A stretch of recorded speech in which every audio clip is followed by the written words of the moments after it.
What is going on, everybody? It is Saintsfan. Welcome back to another video on my channel. So I know I said I'd do the apartment guide, but I'm actually going to make that my next video. I figured since the changelog and stuff is out, I will let you guys know what actually was in this update, you know, what they took out, what they possibly added, stuff like that, and then we'll get into the apartment guide. And then, like I said, tomorrow we're going to be doing all the car guides and seeing which car is better and all that stuff. So it's going to be really awesome. So if you haven't already, definitely go ahead and subscribe so you don't miss all that stuff. I'm also doing a giveaway, and all you have to do is tweet with the hashtag SaintsHighLife, and I will pick a winner probably later tonight, and I'll pick another winner probably tomorrow as well. But just go ahead and follow me on Twitter and all that stuff. Link to the details of that is in the description if you're not following me on Twitter already. But anyway, what I'm going to do is read from the newswire first, and then I'm going to go into the actual patch notes, and if you want to read this for yourself, I will link this in the description. But obviously, the new update, it brought the 4 new cars, which I've already shown you guys. It brought 5 new apartments.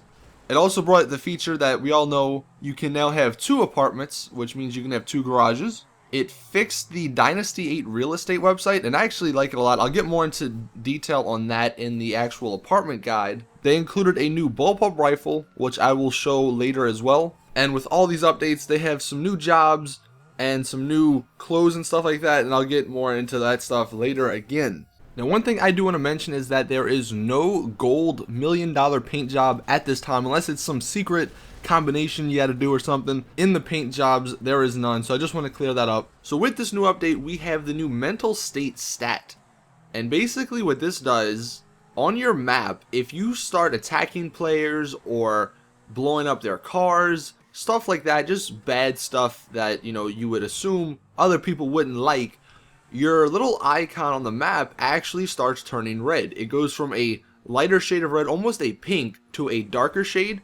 And once you reach a certain level, then it's almost like a bounty. People don't get money off of you, but they will get RP if they kill you. So definitely, if you are a psychopath in the mental state statistic, people are going to be coming after you, most probably like left and right, to try to get that RP bonus. So you're going to have to watch out for that. And obviously, if you don't want people coming after you, just don't be that guy in a lobby blowing people up. Now, you may be wondering, if it does turn red, how does that affect bounties? Because bounties, you know, on the minimap, they are also red. Well, they actually changed bounties too. Bounties are still red, but what's kind of cool, and it's kind of funny, there's actually like a little face on the bounties, so you can clearly distinguish which one is a psychopath or which one actually just has a bounty on them. Now, I don't know if like some dude has both, how that shows. I'm assuming it's just going to show the bounty, and then once the bounty clears, then it's going to go back to his mental state. But that is how bounties and the minimap and the mental state statistic work together. Also, what's kind of weird about this is that if you kill like a pedestrian, like not even an actual player, it will start to turn you red. Not as fast, obviously, but it will. So I kind of wish they take that out, because, you know, going around killing, you know, NPCs, cops, and stuff like that, that's always fun. But yeah, we'll see how that turns out. Obviously, they'll balance it if it is a little bit broken in the future.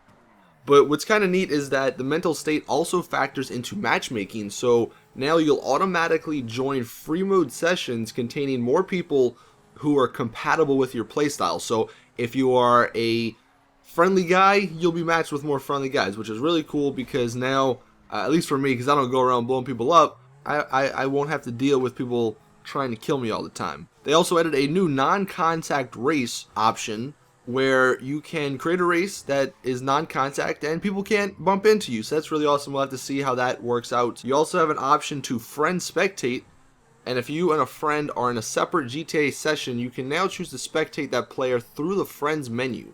So that could be pretty funny. I might do some trolling with that. They also have some new player toasts and celebrations. They have the jazz hands, a facepalm, slow clap, and more. And there are also paired toasts for celebrating with a friend, such as a backslap or a solid manly handshake. There was also 10 new additional vehicles from story mode that are now available online, and they're the same cars. Some of these cars can be found on the Legendary Motorsports, and the other ones can be found on the Southern San Andreas Super Autos website. And the 10 cars are the Bravado Banshee topless, the Inverto Coquette topless, the Vapid Dominator Ocelot F620, the Schister Fusillade, the Mabetsu Penumbra, the Ubermax Sentinel XS, the Ubermax Sentinel Convertible, the Grotti Stinger topless, and the Coil Voltic topless. So that is really awesome. Now on to the actual changelog. I'm not going to go through everything because obviously with this it's always super long, but I'm going to just highlight the main points. So the GTA Online creator will no longer be accompanied by the word beta. The rat loader is no longer free. They fixed an issue where the water cannon on the fire truck did not work properly. Now when you call your mechanic, you actually have to choose which garage you want to deliver the car from. They fixed several wall breaches. What's also kind of cool is that if you double tap the interaction button, you will now make the player play a longer full body version of the interaction. And I'll kind of go into detail on that in another video. I'll probably do like a separate video tomorrow, just going over the smaller things that this update included that are really cool, like that. You can now purchase more than one set of body armor. As long as the player has enough cash in their wallet or bank, you will now be able to purchase items without having to move cash around, which is kind of convenient. Players will now spawn closer to the road when they die inside the military base, so that's pretty cool. That was one of the things, you know, especially when you go to the military base, you always spawn in that swamp, and it's just a pain to get back. So I'm glad that they fixed that a little bit. They fixed an issue where it was possible for the armored trucks to infinitely spawn, so if that's how you were getting your money, no longer can do that.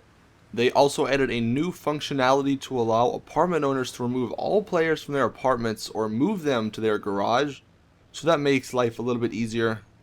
Players also have a specific blip on the map if they are inside their apartment. It actually looks kind of cool. It's like a circle mixed with the top of the house, so now you know if somebody's in their apartment or not. They fixed an issue where players could steal or duplicate vehicles. They also fixed an exploit where players could continually farm RP by gaining a wanted level, then entering a LS Customs to lose it. They fixed another exploit where players were able to publish restricted content missions. Fixed an exploit where players were able to get DLC vehicles for free. They also fixed an exploit where players were able to bring large single player only vehicles into online, which kind of sucks because that never really affected too many people's gameplay, so not really sure what the deal with that is. They fixed an exploit where it was possible for players to be able to take ownership of vehicles that are too hot. They fixed an exploit where players were able to use auto aim in free aim sessions.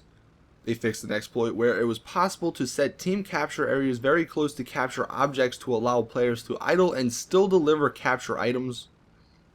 They also fixed an exploit where players were able to insure any vehicle they wanted. They fixed several exploits where players could become invisible. That's good to hear. They fixed an exploit where players were able to purchase anything in-game for $0. They fixed an exploit where players were able to use single-player cheats in online.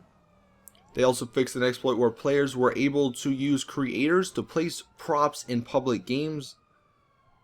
Fixed several exploits where players were able to duplicate garages and vehicles. Also, the interactions menu from online has now been added to story mode. This can be accessed by pressing \select. And that is pretty much it for the patch list on the website. Again, there's a lot more, but it's just some minor stuff that you're never going to notice most probably. But if you want to read it, again, link to that is in the description. So overall, it seems like most of the glitches have been patched, although I'm sure if you are one of those guys who still does those glitches, that they will be up and running in the next day or two. That's what it seems like. Rockstar tries to patch stuff, but then people just find ways around it. But overall, I'm liking this patch. A lot of stuff was good in it. I definitely love the new apartments. And like I said, I'm going to be doing some more videos tomorrow on some stuff that maybe you might not know of. Possibly even how to rearrange your cars in your garage really easily. But that is it. Next video coming up is the apartment guide. Hope you guys enjoyed. Leave a like if you did. If we can get over 2,000 likes on this video, that would be awesome. And as always, again, giveaway in the description. But as always, it's your boy Saintsfan. Peace!